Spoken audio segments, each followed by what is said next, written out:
Spellsword for the Dark Knight mod is an awesome hybrid between being a caster and a melee damage dealer, allowing you to do things like do weapon attacks after casting spells, and essentially just having high level damage. So let's go over it. We're going to level by level, commentary on all the items you could need. So of course we start with the Dark Knight mod. Now at level 1 this will bring you Dark Side. Now Dark Side will allow you to embrace your Dark Side, gaining a +2 to attacks and 2 additional damage with all sources of damage. This will cost 1 black blood at the start of every turn. This is a bonus action until long rest.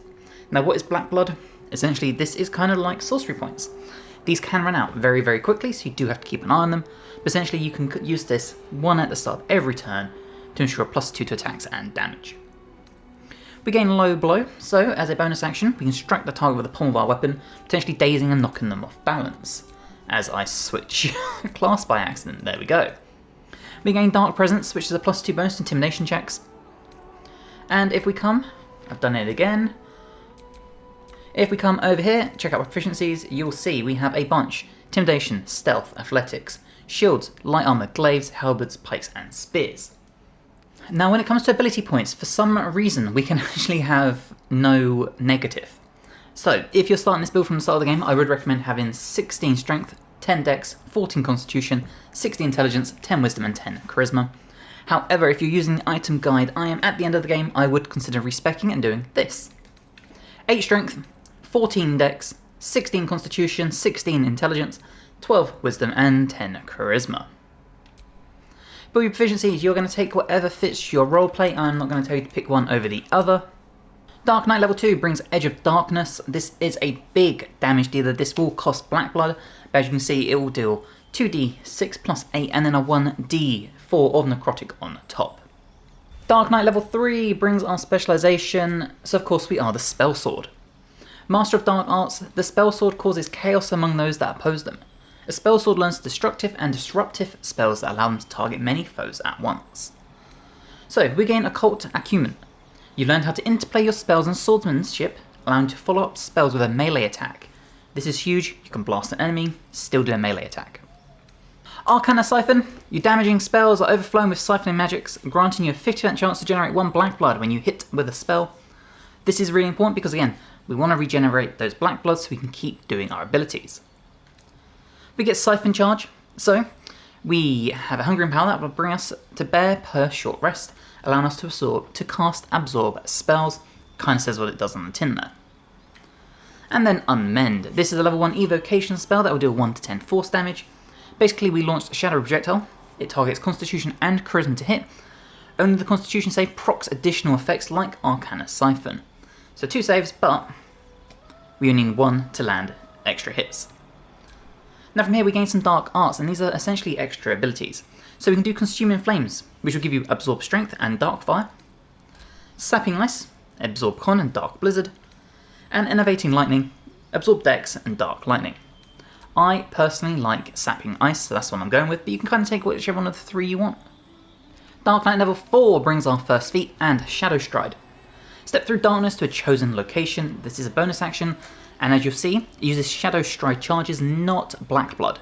2 different things to keep an eye on, but you probably won't be doing this that much. Now for your feat here, if you are at level 4 playing throughout the game, take Strength 16 to 18. Because we are respecing at the end of the game with this build to use the Gauntlets of Hill Giant Strength, we're going to take the feat of Great Weapon Master. When we land a crit or kill a target with a melee weapon attack, we can make another one as a bonus action that turn, and we can take 10 additional damage at a -5 attack roll penalty. Level 5 brings extra attack, so we can now do an extra attack if we just do a melee attack, or we can do a spell and follow up with a melee attack. So either way we can guarantee 2 attacks per round. Edge of Darkness, as you can see this is now increased to a 2d6 plus 18 and a 2d6 of necrotic. We gain 1 more passive and enhanced Occult Acumen. Your experience with Dark Art allows you to cast Unmend as a free action once per turn after using one of our other dark weapon techniques. And again, Unmend is that beam that will target Constitution and Charisma to get certain effects like Siphon Elements. We gain a Swordsmanship. Now again there are multiple options here. There is Siphon Strike. This is the one we will be taking. An attack that steals a portion of the target's energy, restoring some black blood if it fails a Charisma save. Again, any chance of restoring Black Blood, we really need. There is Soul Eater, that will allow you to regen some health from damaging enemies. Power Slash, so you can basically target enemies to target you, tanking the battlefield. And then Hard Slash, a sword technique that leaves the targets open for further damage. Again, any chance to regain that Black Blood, we're going to take. Dark Knight level 6 brings another passive, and we gain either Overflowing Shadow, so we can learn powerful techniques of Preservation and Destruction, or Entropic Descent, basically energies to unmake your enemies, and this is what we're taking. We'll gain Endark and Salted Earth. Dark Knight level 7 brings Enhanced Black Blood, so we now have 10 total ones we can use at the start of combat. Superior Dark Vision up to 24 meters. Rending Shadow, so Entropic Power infuses your shadows, causing necrotic damage to ignore resistances. And Seething Darkside, given to your anger to gain a +2 to hit with attacks and dealing 2 additional damage with all sources of damage. This will cost a 1d4 of health each turn. We will negate this, as you'll see when it comes to our equipment, and we generate 1 Black Blood. This is a bonus action until long rest. Dark Knight level 8 brings our second feat. We also gain Desperate Blows, so your unfaltering resolve to survive grants a slight chance when hitting an attack or casting a spell to grant a use of Dark Impulse. We also gain Edge of Shadows, and as you can see, this has gone up to an extra 3d6 of necrotic damage that now ignores resistance. We gain 1 more swordsmanship here, and I'm personally taking Hard Slash. And then for your feat, again, if you are currently level 8 throughout the game, take your strength to 20. If you're respeccing like I am, at this point we are going to take Savage Attacker. We're rolling so many dice because we're doing melee hits that rolling them twice and using the highest result is just awesome. Dark Knight level 9 brings Arcane Mastery, so we've learnt enhanced versions of Dark Fire, Dark Blizzard or Dark Lightning, whichever one you would have picked. As you can see, pretty significant damage, cold and necrotic on every single one. Dark Knight level 10 brings a Blood Spiller. This is a massive attack, as you can see here. You will deal 3 times the damage rolled by your weapon, and as you can see, this stacks up very quickly. With our current setup, 63 to 102 possible damage. Dark Knight level 11 brings our third and final feat, and for this, if you aren't respeccing at this point, now take Great Weapon Master. If you are in a respec, we'll take Alert for that +5 bonus to initiative and to allow us not to be surprised. Dark Knight level 12 brings Living Shadow, summon the embodiment of your will to perform several Dark Knight abilities lasting 4 rounds. This is a bonus action and costs 5 Black Blood, so it's a big investment. Okay, let's go over our equipment, and we start with the Helldusk Helmet. Now, you don't really need to care about the Infernal Sight, but not being able to be blinded is awesome. +2 bonus to saving throws is also amazing, and not being able to be critically hit. Because we will be in melee a lot, the Flesh Melter Cloak is perfect. Whenever we take melee damage, the attacker will take 1 to 4 acid damage. The Disintegrating Nightwalkers, so we cannot be enwebbed, entangled, or ensnared, or slip on ice or grease, and we gain Misty Step, helping us get around the battlefield. The Helldusk Armour, this is the most tanky armour in the game, so whenever we succeed a saving throw, we'll cause burning to the target for 3 turns. We also gain resistance to fire damage and cannot be burned, and take 3 less damage from all sources, as well as having a 21 AC with this. So again, most tanky armour in the game, we're going to whack it on. For gloves, like I said, the Gauntlets of Hill Giant Strength, so sets our strength to 23, meaning we can respec and dump our strength stat. The Ring of Regeneration, this will activate, granting you 1 to 4 hit points at the beginning of your turn. And if you remember from our class abilities, we have that one that actually causes 1 to 4 damage. We can negate it with our ring here. The Killer Sweetheart, so whenever we kill a creature, our next attack will be a guaranteed critical hit once per long rest. The Moondrop Pendant, so whenever we have 50% hit points or less, we won't provoke opportunity attacks. And the Sword of Chaos, I love this. On a hit, regain 1 to 6 hit points, instantly making you more tanky, and it has necrotic damage on it. So we gain extra necrotic damage that ignores resistances, and we can boost our health. Now, other equipment you could take throughout the game, you could take like the Adamantine Armour, you could take basically any 2-handed weapon that you're really good with, the Lightning Jabber, what's it called? I will find it. The Halberd of Vigilance, lots of really good things. Essentially anything that's 2-handed that will benefit from your abilities, you can really use it. So that is the build. Let's go find some combat and check it out. Okay, you can see we're in the combat, so let's get this going. We are top thanks to our abilities. And you can see we have so many we can show off here. Now again, we start with 10, so if we do Living Shadow, we can basically perform several Dark Knight abilities for 4 rounds, but this will cost a big chunk of them.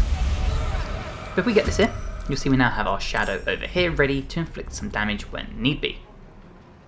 Now, thanks to that being one of our awesome abilities, you can see our Esteem, as it is called, can do things like Edge of Darkness, Flood of Darkness, it can do regular attacks.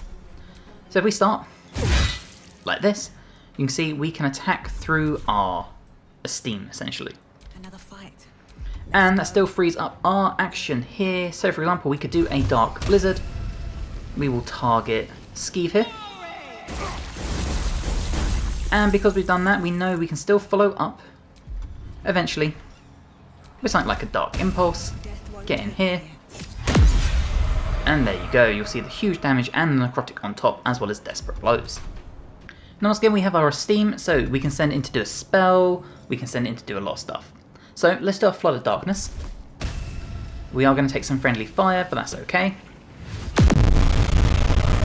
And there you go, you'll see just how much damage we did here. And of course that brings us to our turn, and again we've got so many awesome things we can do. So let's do our Siphoning Strike, and we'll target Skeeve here. And you see we gain 1 more Black Blood back. Now unfortunately we can't follow that up again as a bonus action, but what we could do is a Blood Spiller, we could do Edge of Shadows, or just a regular attack, taking that enemy out. And because of that we know we can do our Occult Unmend. We'll target Transgrove here, and there you go. And because of Great Weapon Master, we can even follow up with another attack. So we can just pump out damage every single round, and it is incredible. And you can send your little shadowy Esteem to hunt down enemies that are far away, just like this. And it deals some pretty decent damage. Now, we know we've got other abilities we can still do. So, for example, we could do our Blood Spiller, which is our big damage dealer. Now bear in mind, this will be on the Barbarian. We can do Executioner. And you'll see we pumped out a mass amount. And because we got the crit, once again, we unlock Great Weapon Master. And from here, we know we need some more points. Let's Siphon. With a big miss, unfortunately. But that's okay, because like I said, we have Great Weapon Master. We can use this to finish the enemy off. And then eventually, we'll come up here and start attacking these guys. Now, I'm wondering, do we have the reach? It doesn't seem so. Maybe if I can come over here. At the ready. Do we have vision on this enemy? We do, so we can throw out one of our little beams. And again, taking this enemy out, breaking their concentration. We'll do our Edge of Shadow now with our little Esteem by running in here. And you'll see we gain huge amount of damage from that. Sometimes the only way out is through. And with us being still here, we know we have Misty Step, because the ladder's broken. So we'll climb all the way up here. And then we're ready to hunt down this enemy. For this one, let's do another Dark Blizzard. We'll throw this on the enemy here. Now unfortunately they made their save, kind of to be expected. But that's okay, because we'll follow it up with a Dark Impulse. Just like that. Now let's start chasing these dudes down. So we'll come over here and we'll chase this enemy down. And again, we can do things like Absorb Con. We could do an Unmend. So I take Unmend here if it will select. There we go. We'll throw it at Terse. Now unfortunately they did make their save, but that's okay because we know we can follow up with another attack. So let's do our Low Blow, one of our other class abilities. And there you go, we got them dazed. And then we can just follow up with a Dark Impulse. And then at this point, it really is just a case of finishing the fight. We can regain some of our Dark Blood, hopefully, by Siphoning. There you go, unfortunately we didn't, but that's okay. We'll finish the enemy off with a huge crit. And then, if we make our way down here, we'll just do Flying, thanks to our armour. We can hunt down the enemies round here. Now unfortunately, a bit far away, but we know we have things such as our Salted Earth. We'll throw this here. And again, big save, but they are now within this, and thanks to Salted Earth, if we come into our stats here, The unit is being eaten away by destructive energy, deals 1 to 12 force damage. And we can very simply, at some point, leave if we want to, or we can Dark Impulse if we have the movement. Lots of awesome things here. For now, we'll just Misty Step and come here. And you see the 9 damage they just took, and they managed to escape the Salted Earth. But that's okay, because we're going to run in, we don't mind the force damage, and we'll just do an Unmend and try and finish the fight. Just like that. So this is a very, very powerful spellcaster melee attacker that will allow you to just continuously regen your points to deal mass damage. So we hope you have enjoyed the Spellsword subclass within the Dark Knight mod. If you have, please drop the episode a like, helps me tremendously, and subscribe to the channel for more. I've got more guides to Baldur's Gate, Elden Ring, Wu-Chang Fallen Feathers, Path of Exile, Dragon Age, basically all the amazing RPGs you could ever need, and hopefully I will see you in the next one. Bye guys.